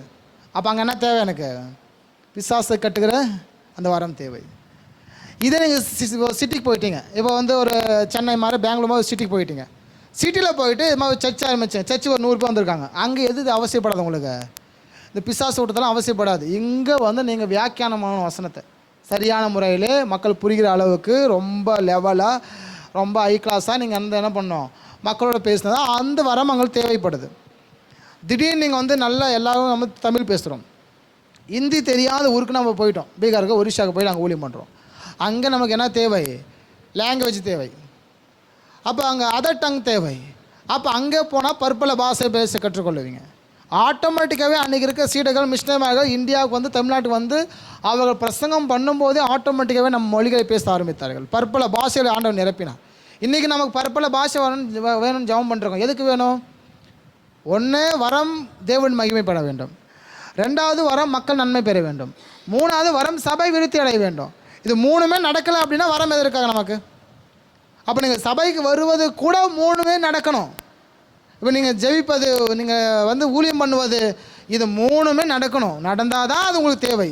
நடக்கலை அப்படின்னா அது உங்களுக்கு அவசியமே இல்லை. கடைசியாக ஆவிக்குரிய கனிகளால் நிறைந்து காணப்படுங்க. கனிகள் நிச்சயமாக வேணும். ஆவிக்குரிய கனிகளால் நிறைந்து நீங்கள் காணப்பட வேண்டும். அப்போது இந்த ஆவிக்குரிய கனிகள் மொத்தமாக 9 இருக்குது. ஆனால் வரங்கள் 29 வரம் இருக்குது பைபிளில். எல்லாரும் வரத்தை பெற்றுக்கொள்ளுங்க. வரம் 3 நன்மைகள் சொல்லுமா? 3. நம்பர் 1, தேவநாமம் மையப்பட வேண்டும். நம்பர் 2, மக்கள் நன்மை பெற வேண்டும். நம்பர் 3, சபை வளர்ச்சி அடைய வேண்டும். இதற்காக வரத்தை பெற்றுக்கொள்ளுங்க. சபைக்கு போவது கூட ஒரு வரம் தான். சபையில் ஒழுங்காக இருப்பது ஒரு வரம் தான். சில பேர் பார்த்தாங்க டெய்லி ஜெபம் பண்ணுவாங்க, டெய்லியும் பைபிள் படிப்பாங்க. சில பேருக்கு அந்த அனுபவமே இருக்காது. தினமும் அது செய்வது கூட வரம் தான். வரம் இல்லாதவன் அதை செய்ய முடியாது. வரத்தை நீங்கள் பெற்றுக்கொள்ளுங்க. ஆனால் கனி கொடுக்காத இருந்தீங்க அப்படின்னா நன்மை கிடையாது. வரம் என்பது இந்த பூமியில் இருக்கிற வரை மட்டும்தான் கிரியை செய்யும். கனி என்பது நீங்கள் மரித்த பிற்பாடும் கிரியை செய்யும். வரம் இங்கே மட்டும்தான் பயன் பெறும். கனி என்பது உங்களை பரலோக குடும்பம் சேர்த்து அதில் ஆண்டவர் கனி கொடுக்குற மரத்தை அவங்க கூட்டு பரலோகத்தை சேர்த்துவார். அப்போ கனி கொடுக்குற மரங்களாக நீங்கள் வளர வேண்டும் என்று தான் ஆண்டவர் விரும்புகிறார். கனி கொடுக்காத மரம் சீக்கிரமாக வெற்றுண்டு போகும். அப்போது வரத்தையும் நீங்கள் பெற்றுக்கொள்ள முயற்சி பண்ணுங்கள். வரத்தையும் கொஞ்சமாக வாங்கிங்க. என்னென்ன வரம் என்னால் வாங்க முடியும் ஆண்டவர்கிட்ட வாங்கிக்கோங்க. வரத்தை வாங்கிட்டு 3 நன்மை பயன்படுத்துங்க. ஜெபிங்க. இல்லை என்றால் கர்த்தர் நாம மையப்படட்டும், இல்லை என்றால் மக்கள் மையப்படட்டும், இல்லை என்றால் உங்கள் சபை விருத்தி அடையட்டும். 3க்காக வரத்தை நீங்கள் பயன்படுத்துங்க. வரத்தை பயன்படுத்துங்க. ஆனால் கனி கொடுப்பது என்பது உங்களை பரலோகத்துக்கு சேர்க்கும். உங்களை பரலோக ராஜ்யத்துக்கு கொண்டு போய் சேர்க்கும். உங்களை பரலோகத்துக்கு கொண்டு போய் சேர்க்கும். சில பிசாசு சில மனுஷர்களுக்கு நீங்கள் ஜீவ வாசனையாக இருப்பீங்க. சில மனுஷருக்கு நீங்கள் மரண வாசனையாக இருப்பீங்க. நீ போய் அங்கே நிற்கிறேன் அப்படின்னா அவன் பயப்படுவான். இவனா வந்துட்டானா, ஐயோ ஏதாவது ஒன்று அறுப்படுவான்னு சொல்லுவான். சில பேர் போய் நீங்கள் நிற்கிறீங்க அப்படின்னாலே இவரா வா ஜீவ வாசனை. நீங்கள் 2 வகையாகவும் என்ன செய்யுங்கன்னா இந்த ஸ்மெல் கொடுக்கக்கூடியவங்க. வாசனை என்னென்று புறப்பட செய்வது. சில பேருக்கு ஜீவ வாசனையாக இருக்கும். நான் வந்தாலே சந்தோஷம், நான் போவானாலே சந்தோஷம், நம்ம கூட பேசினாலே சந்தோஷம். ஏன்னா அவன் ஜீவ வாசனை. ஆனால் நம்மளை பார்த்தாலே சில பேருக்கு அப்படியே எரியதெல்லாம் எரியும். மரண பயம். நம்ம வந்தால் மரண பயம். அவன் ஆத்மா பயப்படுது. ஒரு நபர் எனக்கு தெரிஞ்ச ஒரு மெடிக்கல் ஷாப் வச்சுருக்காரு இங்கே சின்ன சீரில். அந்த மெடிக்கல் ஷாப் வச்சுருக்காரு. ஒரு நாள் இயேசுவை பற்றி நான் சொல்லிட்டே இருக்கும்போது அவர் சொல்கிறாரு, எப்பா போதும் சாமி உனக்கு என்ன விட்டேன்னு இயேசுவை மாத்திர போலுக்குதுன்னு சொல்லிட்டான். நீ மதம் மாற்றவே என்கிட்ட அப்பப்போ வர அப்படின்னா, தயவுசெய்து என் கடைக்கிட்ட நீ வராது அப்படின்னா. சரி நானும் என்ன செஞ்சுட்டேன், சரி ஓகே இப்படி சொல்கிறான் இல்லை, நம்மளுக்கும் சூட சோறனா எதுவுமே கிடையாது. இயேசுவை பற்றி சொல்கிறதுக்குன்னு போயிட்டோம் பேசிட்டு இருக்கிறோம். அவராக ஆரம்பித்தார், என்ன மதம் மாற்ற முடிஞ்சா அப்படின்னாரு. இப்போ இல்லைப்பா உங்கள் கடையிலேருந்து தான் ஸ்டார்ட் பண்ண போகிறேன்னா. அட நானாக மாட்டிக்கிறேன் அன்றைக்கி அப்படின்னாரு. ஆமாடா உன் கல்லேருந்து தான் ஸ்டார்ட் பண்ண போகிறோம். மெடிக்கல் வச்சுருக்காரு, ஒரு பேக்கரி, ருச்சா கம்பெனி இருக்கும், அவங்க பக்கத்தில் பேக்கரி இருக்கும், பேக்கரி பக்கத்தில் மெடிக்கல் இருக்கும். அவனுக்கு இயேசு பற்றி சொல்லி வந்தாச்சு. இன்னும் ஒரு நாள் போகிறேன், நான் போனோடனே ஹெட்செட் எடுத்து கால் வச்சுக்கிட்டார். இல்லை நீ வந்தால் இயேசுவை பற்றி சொல்லுவ, எனக்கு என்னமோ நீ பேசுகிறத பார்த்தாலும் நானும் உள்ளே வந்துடுவோம், பயமாக இருக்குது அப்படின்னு சொல்லி வா அப்படின்னு சொல்லி கடையிலேருந்து கூப்பிட்டு போயிட்டு ஒரு டீயை வாங்கி கொடுத்து அனுப்பிவிட்டான். தயவு செஞ்சு போசாமேன்ட்டு. மரண பயம் எங்கே நம்ம வந்தால் அந்த ஆத்மா ரசிக்கப்பட்டுருமே, அந்த ஆத்மாவுக்கு ஒரு மரண பயம். நீங்களாம் அப்படி இருக்கீங்க. சில பேருக்கு உங்களை பார்த்தாலே பிடிக்காது, அதாவது நீங்கள் பண்ணுற தவறு நிமித்தம் இல்லை, அப்படி பண்ணுங்க மனம் திரும்புங்க. மந்தையே நான் என்னை பார்த்தா அவன் பிடிக்காது அப்படின்னா அந்த தவறுகள் உட்பட்டு நான் பார்த்த பிடிக்காதுன்னா அதில் நீங்கள் மனம் திரும்பிடணும். நீங்கள் வந்தால் அவன் பயப்படுறான், ஜீவ பயம் அவனுக்கு இருக்குது அப்படின்னா நீங்கள் 2 வகையாக பண்ணுறீங்கன்னு அர்த்தம். போன வருஷத்தில் நான் நினைக்க கிட்டத்தட்ட ஒரு 8 மாதத்துக்கு அப்புறம் ஒரு நாள் வண்டி ஓட்டி வந்து இந்த லுக் இண்டியா பக்கத்தில் ஒரு இது இருக்கு, யூஎஸ்லேருந்து வரும்போது ஒரு கேன்டீன், சாப்பிட்ற கேன்டீன். நானும் அந்த அம்மா வந்தாங்க பேட்டர்பல்ல. அவங்க கொஞ்ச நாள் கழித்து வீட்டை காலி பண்ணிட்டாங்க. நம்மளும் சர்ச் நடத்த முடியல. எனக்கு ஃபோன் நம்பர் மிஸ் ஆயிடுச்சு. அவங்க வீட்டுக்காரர் ஒரு நாள் பார்த்து ஊருக்கே போயிட்டு அப்படின்ட்டு, அவங்க ஊர் வந்து அஞ்சட்டி பக்கத்தில். ஒரு நாள் இப்போ ஒரு ஜாஸ்ட்டு ஒரு 5-6 மாதம் முன்னாடி அந்த அம்மாவை பார்த்து இதில் ஒர்க் பண்ணிட்டுருக்குறாங்க அந்த கேன்டீனில். என்னை பார்த்தோன்னே அவங்க பார்த்துட்டாங்க, இவர் அந்த பேய் ஒன்று பாஸ்ட்டு போலுக்குதுன்னு சொல்லி நல்லா பொட்டெல்லாம் நல்லா அமுத்தி வச்சுன்னுக்குறாங்க. நான் அவங்க வீட்டுக்கு தொடச்சி ஒரு 2 மாதம் போனேன் ஜபத்துக்கு. நான் அபியை தர்ஷினி கூட்டின்னு போய்க்கிறேன், அபியை கூட்டின்னு போய்க்கிறேன் 2 டைமு. இந்த அம்மாவுக்கு ஸ்வீட்டெல்லாம் கொடுத்தாங்க. நம்ம மறந்துடுச்சு சாப்பிட்டு. அவருக்கு ஒரு 3 பொன் பிள்ளைன்றதால அவர் ரொம்ப அந்த பாப்பாவை நேசித்து ஸ்வீட்டெல்லாம் கொடுத்தாரு. ஒரு நாள் அந்த கடையில் அந்த அம்மா பார்க்குறேன். எனக்கு இந்த அம்மாவை அந்த அம்மா இருக்குமோ, இந்த அம்மா அந்த அம்மா இருக்குமோ பேசலாமா, நானும் வாங்கி சாப்பிட்டு அந்த அம்மா பிள்ளைட்டெல்லாம் எடுத்துன்னு அங்கேயே நின்றுருக்கேன். அந்த பக்கமே வரல. சரி அடுத்த நாள் நான் போகிறேன், சபை கூப்பிடலாம், ஏன்னா நம்ம ஒரு நாள் ரட்சிக்கப்பு நடத்திருக்கோமேன்னு சொல்லி கூப்பிடலாம் போகிறேன். அடுத்த நாள் அந்த அம்மா இல்லை. 2 நாள் விட்டு அந்த கேன்டீன் ஓனர்கிட்ட கேட்குறான், இந்த அம்மா ஒன்று ஒர்க் பண்ணிட்டு இருந்தாங்களா, நேற்று இருந்தாங்க, முந்தா நேற்று இருந்தாங்க. அவர் சொல்கிறார், இல்லைப்பா அந்த அம்மா சாயங்காலம் 5 மணிக்கே நான் வேலைக்கு வரதுன்னு போயிட்டாங்க அப்படின்னாரு. நான் அந்த அம்மா கூட போய் பேசி டீ சாப்பிட்ட டைம் 5 மணி. நான் வந்தோடனே அந்த அம்மா என்ன செஞ்சிட்ருக்காங்க, நான் வேலைக்கு வரதை சொல்லி போயிட்டுருக்குறாங்க. மரண பயம். நம்ம எப்போவுமே கனி கொடுக்குற மரங்களாகவும் வரம் நிறைந்த நபர்களாக இருக்கும்போது மரண பயம். நீ வந்தாலே எங்கடா ஐயோ உள்ள அந்த மரண பயம் மனுஷனுக்கு இருக்குது. அப்புறம் உங்ககிட்ட இருந்து ஆண்டவர் மக்களை போஷிக்க ரட்சிப்பு நடத்த ஆண்டவர் விரும்பி கொண்டே இருக்கிறாரு. அப்போ நன்மைகள் உங்களுக்குள்ளாக நடந்து கொண்டே இருக்கணும். அப்போ 2 விஷயங்களை சொல்லியிருக்கிறோம். நம்பர் 1 கனிகள், நம்பர் 2 வரங்கள். கனிகள் கொடுக்குற மரங்கள் தான் பரலோகத்துக்கு போகும். வரங்கள் இருக்கிற நபர்கள் இந்த பூமிக்கு மட்டும்தான் பயன். வரம் தேவை. 3 காரியம் அடங்கியிருக்கு. வரத்தை ஆண்டவர் நம்ம கொடுப்பது கர்த்தனாக மையப்பட வேண்டும். 2வது மக்கள் நன்மை பெற வேண்டும். 3வது சபைகள் வளர்ச்சி அடைய வேண்டும். 3 காரியத்திற்கு. ஆனால் கனி உங்களுக்கு கிட்ட இருப்பது உங்களை நீங்கள் உருவாக்கிக்கொள்ள, உங்களை ஏற்றுக்கொள்ள, உங்களை நம்ப பண்ண தக்க அளவுக்கு ஆண்டு உங்களை ஏற்றுக்கொள்ளணும், உங்களை பரலோகத்துக்கு கூட்டிகிட்டு போகணும். கனி உங்களுக்கும் தேவனுக்கும் மக்களுக்கும் சபைக்கும் நீ பரலோகத்துக்கு கூட்டிகிட்டு போகிற வரையும் உன்னோட 1000 பேரை பரலோகத்துக்கு கூட்டிகிட்டு போகலாம். அது வரையுமே கனி உதவி செய்யும், வரங்கள் உதவி செய்யாது. இன்றைக்கி நம்ம வரத்தை தான் ரொம்ப எதிர்பார்க்குறோம், கனியை விட வரத்தை தான் ரொம்ப விரும்புகிறோம். கனியே வேணாங்கிறோம்.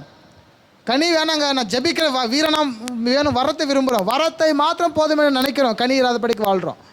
அதனால தான் வெளியே பார்த்தா எல்லா ஏமாத்தம் யார் தான் செய்கிறோம், நம்ம தான் செய்கிறோம். ஏன்? ஆனால் இவர் பேய் ஓட்டுவார், பிசாசு ஓட்டுவார், நல்லா ஜெபம் பண்ணுவார், நல்லா பிரசங்கம் பண்ணுவார், நல்லா வர்ஷிப் நடத்துவார்.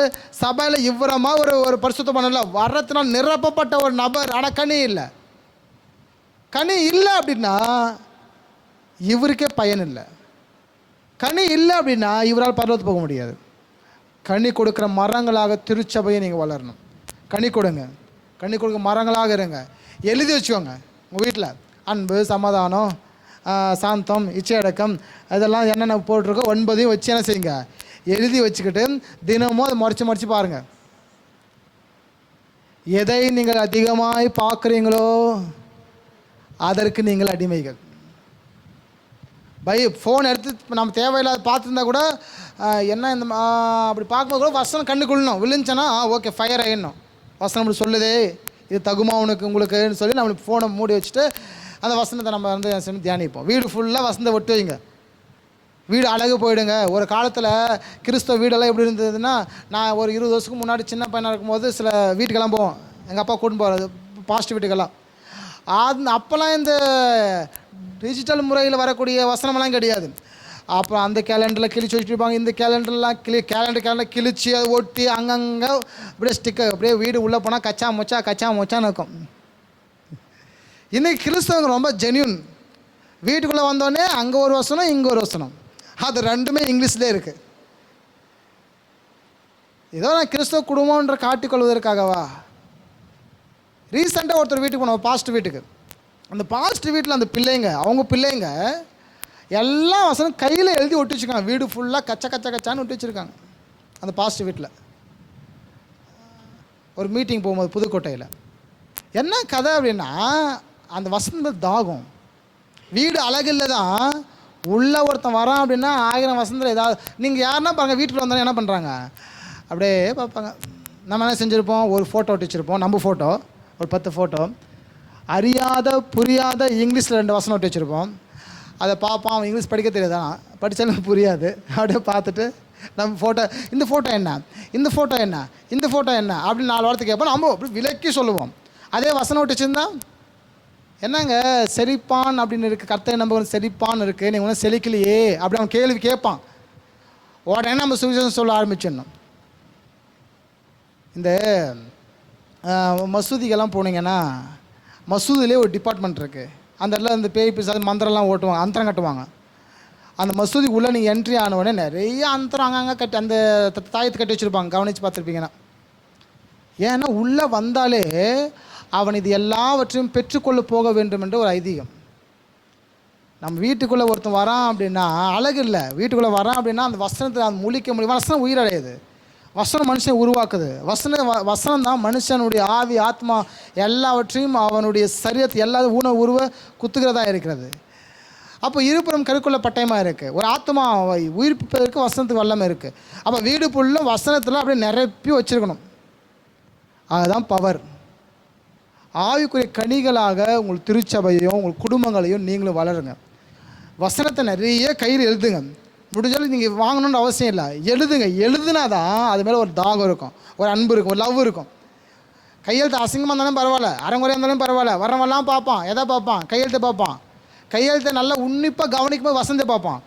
வசனத்தை உற்று நோக்கும்போது அவன் கற்றுக்கொள்வான். அங்கே போய் நம்மளுக்கு ஏதோ ஆயிடுச்சா அப்படின்னு சொல்லி ஆண்டவர் அவனோட பல வகையில் பேசுகிறாரு. ஏதோ ஒரு வகை நீங்கள் உருவாக்கி கொடுங்க மனுஷனுக்கு, மக்களுக்கு.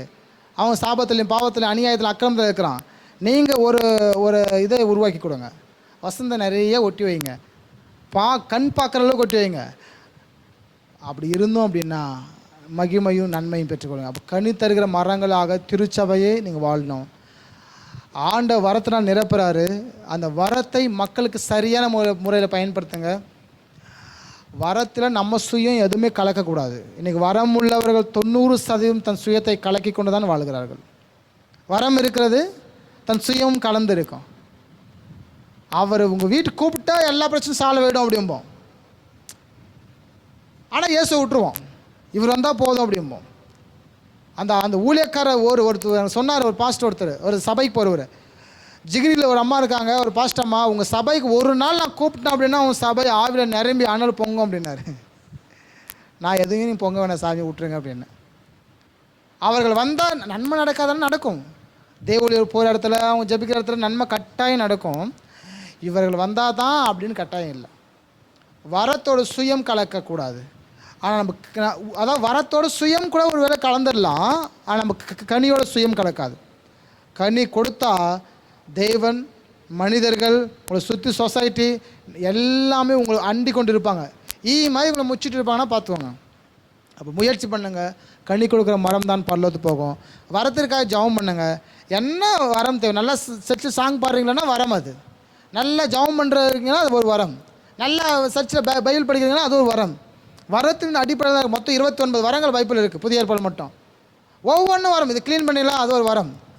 அப்போ எல்லாம் வரத்தினால் ஆண்டவர் நிரப்பி வைத்திருக்கிறார் சபையை. அப்போ எதையெல்லாம் தேவையோ அதெல்லாம் பெற்றுக்கொள்ளுங்க. பெற்றுக்கொண்டு நீங்கள் கனி கொடுக்குற மரங்களாக.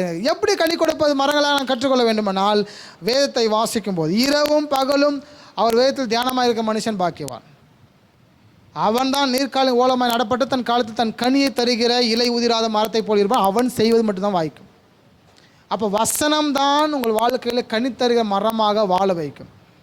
கனி கொடுங்க, கனி கொடுக்குற வகையில் நீங்கள் வாழுங்க. ஆமென். நம்ம ஜெபிக்க